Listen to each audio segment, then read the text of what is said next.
Bonjour et bienvenue dans cette vidéo. Nous allons explorer un concept important en technologie, le diagramme des cas d'utilisation. Ce diagramme est un excellent outil pour visualiser et comprendre comment un utilisateur interagit avec un système, en montrant les fonctionnalités principales du système sous forme de cas d'utilisation. Cette vidéo va vous guider étape par étape pour compléter ou construire un diagramme des cas d'utilisation.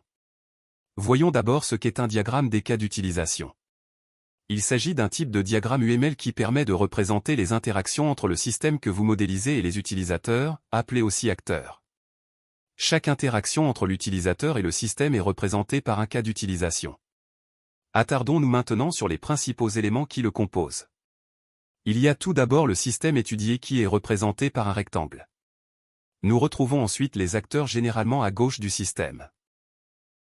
Ce sont les entités qui interagissent avec le système. Un acteur peut être un utilisateur humain représenté par une petite silhouette, ou un autre système ou objet représenté par un rectangle. Pour identifier les acteurs, il faut se poser les questions suivantes.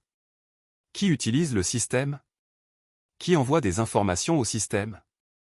Qui reçoit des informations du système? Dans le rectangle correspondant au système se placent les cas d'utilisation. Ce sont les différentes actions ou services que le système propose à ses acteurs.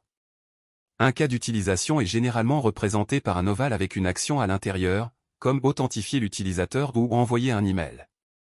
Un cas d'utilisation s'exprime en commençant par un verbe à l'infinitif. Pour trouver les cas d'utilisation, il faut se poser les questions suivantes. Quelles sont les actions que les utilisateurs peuvent réaliser?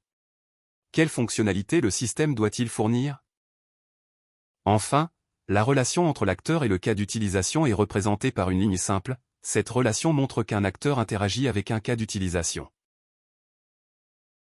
Pour rendre tout cela plus concret, voyons ensemble un premier exemple d'un diagramme des cas d'utilisation pour un site de e-commerce ou site de vente en ligne. Commençons par placer notre système sous la forme d'un rectangle. Ensuite, pour trouver les acteurs, on se demande qui utilise le site de vente en ligne. C'est le client ou l'acheteur que l'on place à gauche sous la forme d'une silhouette. On se demande aussi qui envoie ou reçoit des informations. On retrouve le vendeur représenté aussi par une silhouette, mais également le système de paiement sous forme d'un rectangle car il ne s'agit pas d'une personne. Après avoir identifié les acteurs, nous devons définir les cas d'utilisation. On se demande quelles sont les actions des utilisateurs. Pour l'acheteur, il s'agit de consulter les produits. Pour le vendeur, il s'agit de gérer son stock. On se demande aussi quelles sont les fonctionnalités du système. Pour faire le lien entre l'acheteur et le vendeur, le site doit également permettre le paiement. Il ne nous reste enfin plus qu'à établir les relations entre les acteurs et les cas d'utilisation. Voilà, vous avez maintenant toutes les clés pour créer un diagramme des cas d'utilisation.